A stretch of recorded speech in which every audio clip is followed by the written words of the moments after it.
नमस्कार दोस्तों। आज हम यूपी बोर्ड का फिजिक्स का सेट 1 2025 जेएस को सॉल्व कराएंगे। इसमें पहला विकल्प है विद्युत चुम्बकीय तरंग के संचरण की दिशा तथा ध्रुव तल के बीच कोण होता है। तो इसका राइट आंसर होगा 0 डिग्री। का क्वेश्चन है जब यम1 तथा यम2 द्रव्यमान के दो नाभिक परस्पर संलयित होकर यम द्रव्यमान का नाभिक बनाते हैं तो ऊर्जा का उत्सर्जन होता है। इस प्रक्रिया में हमें ये बताना है कि नाभिक में जो न्यूट्रॉन प्लस प्रोटॉन होते हैं इनके द्रव्यमान का योग और टोटल नाभिक के द्रव्यमान का योग इसमें बड़ा कौन होता है। तो इसमें यम1 प्लस यम2 इज ग्रेटर देन यम। तो इसका सही आंसर होगा यम1 प्लस यम2 इज ग्रेटर देन यम। गा क्वेश्चन है एक प्रत्यावर्ती धारा परिपथ में 8 ओम का प्रतिरोध तथा 6 ओम का प्रेरकत्व प्रतिबाधा श्रेणी क्रम में लगे हैं। परिपथ की प्रतिबाधा होगी तो प्रतिबाधा का फार्मूला था Z equal √R² plus XL का स्क्वायर। R का वैल्यू दिया है 8 ओम, XL का वैल्यू है 6 ओम। हमें Z ज्ञात करना है तो 8 का स्क्वायर करेंगे प्लस 6 का स्क्वायर करेंगे, 8 8 64 और 6 6 36, दोनों जोड़ देंगे 100 आएगा। 100 अंडर रूट 100 का 10 होता है तो 10 ओम प्रतिबाधा आ जाएगा। राइट आंसर 10 ओम। घा है निर्वात की विद्युतशीलता का मात्रक है। निर्वात एप्सिलॉन नॉट का मात्रक है कूलाम प्रति न्यूटन मीटर स्क्वायर। कूलाम प्रति न्यूटन मीटर स्क्वायर इसका राइट आंसर है। अंगा न्यूनतम आवृत्ति की विद्युत चुम्बकीय तरंग है। न्यूनतम पूछा जाए तो सूक्ष्म तरंगे, न्यूनतम पूछा जाए तो सूक्ष्म तरंगे और अधिकतम पूछा जाए तो गामा तरंगे। क्या है अनुचुंबकीय पदार्थ की चुंबकीय प्रवृत्ति x परम तापमान के साथ किस प्रकार बदलती है। तो x inversely proportional to t, या इसे हम ऐसे भी लिख सकते हैं x directly proportional to t minus t inverse. अब है दूसरे का प्रश्नोत्तर संख्या दूसरे का है पूर्ण आंतरिक परावर्तन से क्या तात्पर्य है। किरण आलेख बनाकर दिखाइए। तो इसका राइट आंसर होगा जब प्रकाश किरण सघन माध्यम से विरल माध्यम में जाती है और आपतन कोण का मान क्रांतिक कोण से अधिक हो जाता है तो विरल माध्यम में प्रकाश किरण का अपवर्तन नहीं होता बल्कि संपूर्ण प्रकाश परावर्तित होकर सघन माध्यम में ही वापस लौट आती है। इस प्रकार के परावर्तन को पूर्ण आंतरिक परावर्तन कहते हैं। नीचे इसका डायग्राम दिया है, आप देख के बना लीजिएगा। दूसरे का खा नंबर का क्वेश्चन है समस्थानिक एवं समभारिक नाभिकों में अंतर समझाइए। वे पदार्थ जिनके परमाणु क्रमांक समान होते हैं परंतु परमाणु द्रव्यमान भिन्न भिन्न होते हैं समस्थानिक कहलाते हैं। उदाहरण प्रोटेरियम, ड्यूटेरियम और ट्राइटेरियम।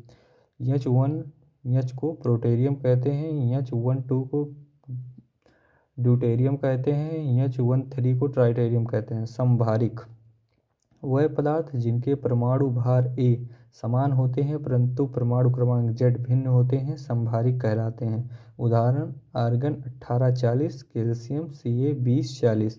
इनके परमाणु भार समान है लेकिन परमाणु क्रमांक भिन्न भिन्न है, इन्हें हम समभारिक कहते हैं। दूसरे का गा है ओमीय एवं अनओमीय प्रतिरोध के लिए वोल्टता एवं धारा के बीच ग्राफ खींचिए। तो V ओम के अनुसार V इक्वल IR। तो इसका ओम का ग्राफ स्ट्रेट लाइन ड्रॉ करता है जबकि अनओमीय का पैराबोला बनता है। दूसरे का घा क्वेश्चन है एक चालक पर 2.4 × 1018 कूलाम धनात्मक आवेश है, बताइए कि चालक पर कितने इलेक्ट्रॉन की कमी या अधिकता है। तो इसमें क्वेश्चन में लिखा है धनात्मक आवेश है, मतलब उसमें इलेक्ट्रॉन की कमी है। इलेक्ट्रॉन की कमी है और कितनी कमी है ये हम क्वेश्चन सॉल्व करेंगे। क्यू का मान दिया है 0.4 इंटू 10⁻18। ई का मान है 1.6 इंटू 10⁻19। एन बराबर होता है क्यू बाई ई। एन बराबर क्यू बाई ई। क्यू का मान है 2.4 इंटू 10⁻18 और ई का मान है 1.6 इंटू 10⁻19। दोनों को काटेंगे तो -1.6 इंटू 10 मतलब 15 इलेक्ट्रॉन की कमी है, क्योंकि इसमें क्वेश्चन में लिखा है धनात्मक आवेश है। किसी भी परमाणु पर अगर धनात्मक आवेश है मतलब उसके कोष से इलेक्ट्रॉन में कमी है, उस इलेक्ट्रॉन के उस कोष के इलेक्ट्रॉन में कमी है।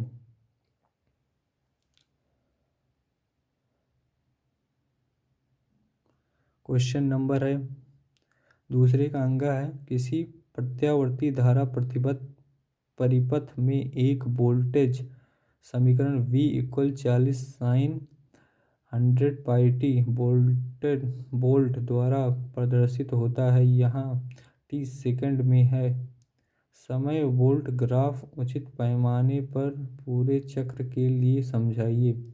तो इसका हम कंपैरिजन करेंगे।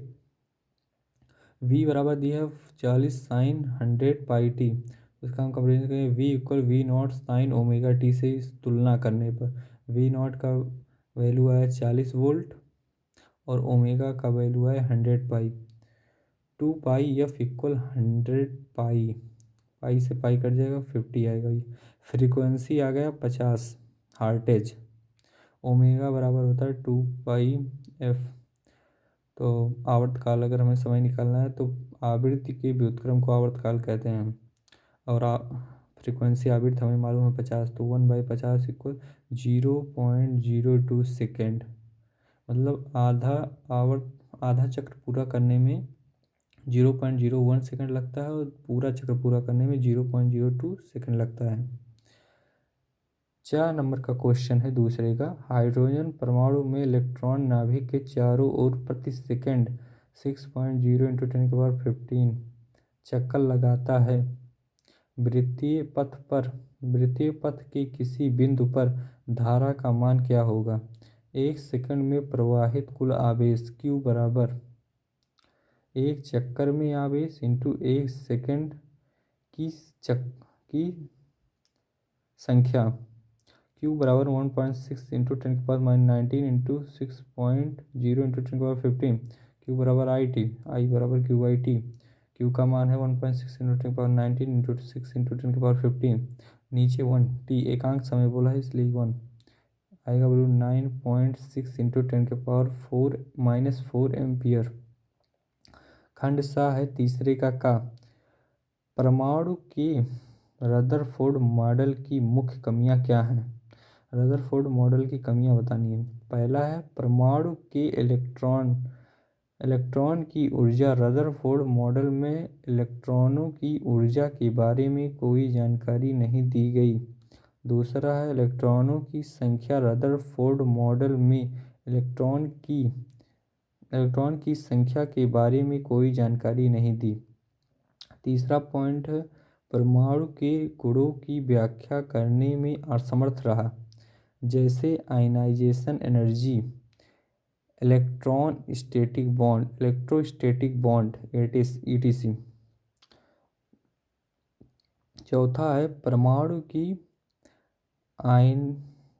की अस्थायित्व। परमाणु की अस्थायित्व की व्याख्या करने में यह मॉडल असफल रहा। खा नंबर का क्वेश्चन है एक उत्तल लेंस पर प्रकाश की किरण चित्र के अनुसार पड़ रही है। यदि लेंस की फोकस दूरी 20 सेंटीमीटर है तो प्रतिबिंब की स्थिति ज्ञात कीजिए। किरण का मार्ग भी दिखाइए। दिया है यह बराबर 20 सेंटीमीटर। V हमें ज्ञात करना है, प्रतिबिंब की स्थिति हमें ज्ञात करना है। U वस्तु की दूरी 10 सेंटीमीटर दिया हुआ है। तो हम लेंस फार्मूले से 1/f equal 1/v minus 1/u फार्मूले पे से लगाएंगे। 1/u को इधर ले आएंगे प्लस में हो जाएगा। 1/20 प्लस 1/10 इक्वल 1/v। तो v बराबर 6.67 आएगा। मतलब प्रतिबिंब की स्थिति है। आप डायग्राम देख लीजिए, ऐसे बना लीजिएगा। गा तीसरे का गा नंबर का क्वेश्चन है, विद्युत चुम्बकीय तरंग क्या होती हैं, इनकी संचरण आलेख खींचकर विद्युत क्षेत्र एवं चुंबकीय क्षेत्र अवयव दिखाइए। तो इसका राइट आंसर होगा, जब किसी विद्युत परिपथ में विद्युत धारा बहुत अधिक आवृत्ति से बदलती है तो परिपथ से ऊर्जा तरंगों के रूप में चारों ओर प्रसारित होने लगती है। इन तरंगों को विद्युत चुम्बकीय तरंग कहते हैं। ये डायग्राम आप देख लीजिए, इसे बना दीजिएगा। विद्युत चुम्बकीय तरंग जिस डायरेक्शन में संचरण करते हैं उसके 90 डिग्री मतलब विद्युत चुम्बकीय तरंग होता है, उसके 90 डिग्री चुम्बकीय तरंग होता है। इसे हम ई नॉट और बी नॉट से प्रदर्शित करें हैं। तीसरे का घ नंबर का क्वेश्चन है, चुंबकीय द्विध्रुव आघूर्ण का सूत्र स्थापित कीजिए। किसी धारा लूप का चुंबकीय द्विध्रुव आघूर्ण एक सदिश राशि है जिनका परिमाण लूप में प्रवाहित धारा तथा लूप के क्षेत्रफल के गुणनफल के बराबर होता है। Capital M equal IA। यदि लूप में फेरों की संख्या n हो तो m बराबर NI।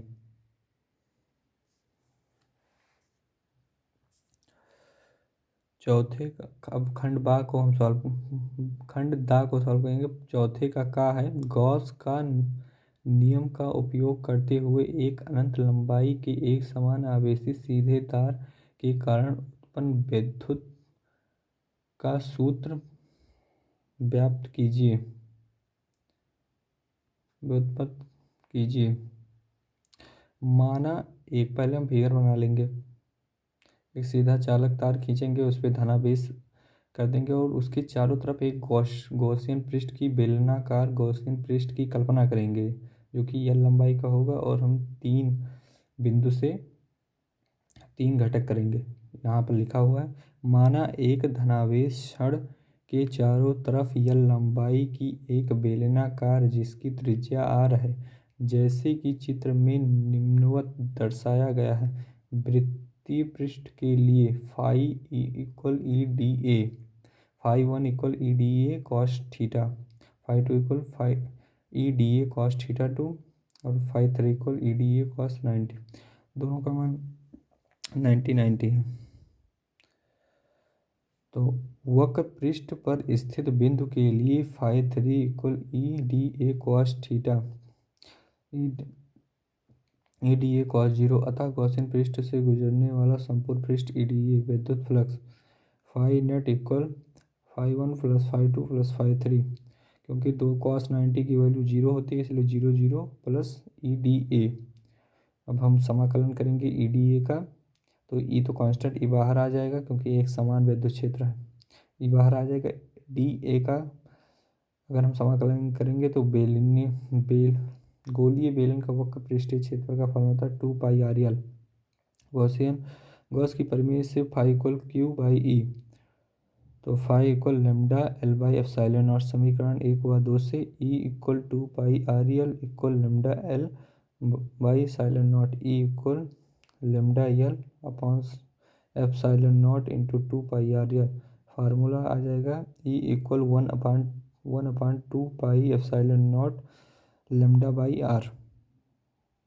चौथे का खा क्वेश्चन है, प्रत्यावर्ती दूरदर्शी का किरण आरेख खींचिए, इसकी क्रिया विधि स्पष्ट कीजिए। तो इसका राइट आंसर होगा, प्रत्यावर्ती दूरदर्शी ऐसा दूरदर्शी जिसकी सहायता से दूर स्थित वस्तु का चमकीला प्रतिबिंब प्राप्त करने के लिए अभिदृश्यक लेंस के स्थान पर बड़ा आकार का अवतल दर्पण प्रयोग किया जाता है, इसलिए इसे प्रत्यावर्ती दूरदर्शी कहते हैं। यहाँ पर अभिदृश्यक लेंस के स्थान पर बड़े आकार का अवतल दर्पण का प्रयोग किया जाता है, इसलिए इसे परावर्ती दूरदर्शी कहते हैं। प्रतिबिंब का बनना इसमें अधिक फोकस दूरी व बड़े द्वारक का अवतल दर्पण यमुन एक चौड़ी नली के एक सिरे पर लगा रहता है। इस नली के पार्श्व में लगी एक छोटी पतली नली में कम फोकस दूरी व छोटे द्वार का उत्तर लेंस ई लगा रहता है, जो नेत्रिका का कार्य करता है। चौड़ी नली में उत्तल दर्पण होता है, जिससे प्रकाश किरणें परावर्तित होकर नेत्रिका लेंस पर प्रतिबिंब बनाती हैं, जो सीधा बड़ा तथा आभासी प्रतिबिंब बनता है। आप ये डायग्राम देख लीजिए, डायग्राम देख के बना लीजिएगा।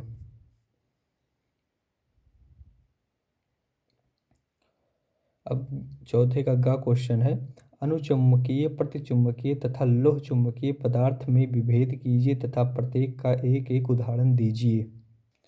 अनुचुम्बकीय पदार्थ वे पदार्थ हैं जो चुंबकीय क्षेत्र में रखे जाने पर क्षेत्र की दिशा में थोड़ी सी चुंबकित हो जाते हैं। Example platinum, chromium, sodium, aluminium, O2 आदि इसके उदाहरण हैं। प्रतिचुंबकीय पदार्थ वे पदार्थ हैं जो चुंबकीय क्षेत्र में रखे जाने पर चुंबकीय क्षेत्र के विपरीत दिशा में चुंबकित हो जाते हैं, जैसे zinc, bismuth, gold, silver, platinum etc। लोह चुंबकीय वे पदार्थ जो चुंबकीय क्षेत्र में रखे जाने पर चुंबकीय क्षेत्र की दिशा में प्रबल रूप से आकर्षित होते हैं, लोह चुंबकीय पदार्थ कहलाते हैं। Example iron, nickel, cobalt etc। चौथे का घ क्वेश्चन है, ऊर्जा बैंड के आधार पर चालकों, कुचालकों एवं अर्धचालकों के वर्गीकरण की व्याख्या कीजिए। इसका राइट आंसर होगा चालक। चालक वे पदार्थ होते हैं जिनमें अधिकतम मुक्त इलेक्ट्रॉन पाए जाते हैं, चालक कहलाते हैं। यह ऊर्जा बैंड के आधार पर पूछा है तो हम ऐसे भी लिख सकते हैं, वे पदार्थ जिनमें संयोजी ऊर्जा बैंड तथा चालन ऊर्जा बैंड के बीच वर्जित अंतराल नहीं पाया जाता है, चालक कहलाते हैं। उदाहरण के लिए Ag, Cu, Al etc। चालक वे पदार्थ होते हैं जिनमें चालन बैंड इलेक्ट्रॉनों से आंशिक रूप से भरे होते हैं तथा इनके संयोजी बैंड एवं चालन बैंड के बीच परस्पर ओवरलैप्ड अतिव्यापित होते हैं, या उनके बीच वर्जित अंतराल लगभग नगण्य होता है। जी बिल्कुल लिखा हुआ है। कुचालक वे पदार्थ होते हैं जिनमें चालक इलेक्ट्रॉन नगण्य होते हैं, इनमें मुक्त इलेक्ट्रॉन की संख्या अनुपस्थित होती है। कुर्सी, लकड़ी etc। ऊर्जा बैंड संरचना के आधार पर जिस पर संयोजी बैंड पूर्णतः भरे हुए तथा चालन बैंड पूर्णतः रिक्त होते हैं तथा इनके बीच वर्जित ऊर्जा बहुत अधिक होती है, कुचालक कहलाते हैं। अर्धचालक पदार्थ अर्धचालक वे पदार्थ होते हैं जिनके संयोजी बैंड पूर्णतः भरे होते हैं तथा चालन बैंड पूर्णतः रिक्त होते हैं, परंतु चालन व संयोजी बैंड के बीच वर्जित ऊर्जा अंतराल बहुत कम होता है। चौथे का अंगा है, स्वप्रेरितत्व से क्या तात्पर्य है। एक कुंडली का स्वप्रेरितत्व 0.4 मिली हेनरी है। इसमें बहने वाली धारा का मान 0.1 सेकेंड में 1 एम्पीयर में परिवर्तित हो जाता है। प्रेरित विद्युत वाहक बल की गणना कीजिए। तो इसका राइट आंसर होगा, किसी कुंडली का स्वप्रेरकत्व उस प्रेरित विद्युत वाहक बल के बराबर होगा जब कुंडली में धारा परिवर्तन की दर एकांक हो। मात्रक हेनरी और इसकी बीमा ML2 T-2 A-2 दिया है। L बराबर 0.4 milli henry, 0.4 into 10⁻³ henry. D का मान है 0.1 सेकेंड, डी का मान है 1 एम्पियर। विद्युत वाहक बल E बराबर होता है -LdI/dt। तो वैल्यू पुट करेंगे तो E बराबर आएगा 4 इंटू 10⁻³ वोल्ट या 4 मिली वोल्ट। पांचवे का है, ट्रांसफार्मर का सिद्धांत क्या है। ऊंचाई ट्रांसफर, स्टेप अप ट्रांसफर का परिपथ चित्र बनाकर उसकी क्रियाविधि समझाइए। यह एक ऐसा यंत्र है जिसकी सहायता से प्रत्यावर्ती धारा को की वोल्टेज को कम या ज़्यादा किया जा सकता है। यह दो प्रकार के होते हैं, उच्चाई उच्चाई ट्रांसफर, स्टेप अप ट्रांसफर। यह अधिक यह अधिक एम्पियर और कम वोल्टेज की धारा को कम एम्पियर और अधिक वोल्टेज की धारा में बदलते हैं। इसकी प्राथमिक कुंडली में तारों के फेरों की संख्या कम होती है। द्वितीयक कुंडली में तार के फेरों की संख्या व तार पतले होते हैं, अधिक व पतले होते हैं। मतलब जो है, पहले कुंडली में तारों के फेरों की संख्या कम होती है, जबकि दूसरे कुंडली में तारों की फेरों की संख्या अधिक होती है और वे पतले होते हैं। ये रहा इसका फिगर।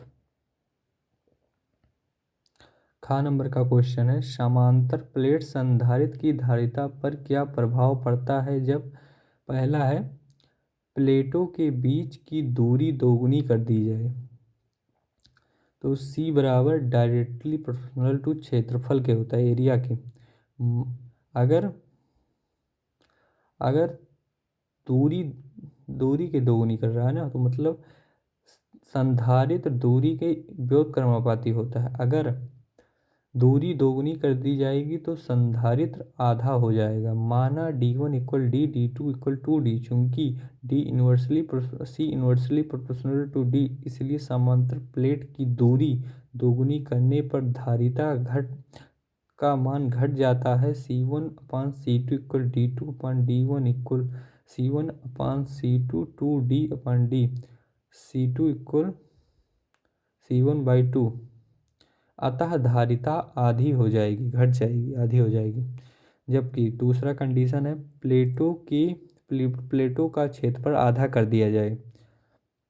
तो C directly proportional to A, अगर प्लेटों का क्षेत्रफल आधा कर दिया जाएगा तो संधारित्र भी आधा हो जाएगा। प्लेटों के बीच विद्युत प्रावधान भर दिया जाए तो, अगर विद्युत प्रावधान भर दिया जाए तो धारिता बढ़ जाएगी, क्योंकि C directly proportional to K संधारित्र प्रावधान के समानुपाती होता है। धन्यवाद। अगर आपको ये वीडियो पसंद आया हो तो इस वीडियो को आप लाइक, सब्सक्राइब और शेयर कीजिए। इसका नेक्स्ट पार्ट हम अगले वीडियो में लाएंगे। तब तक के लिए जय हिंद।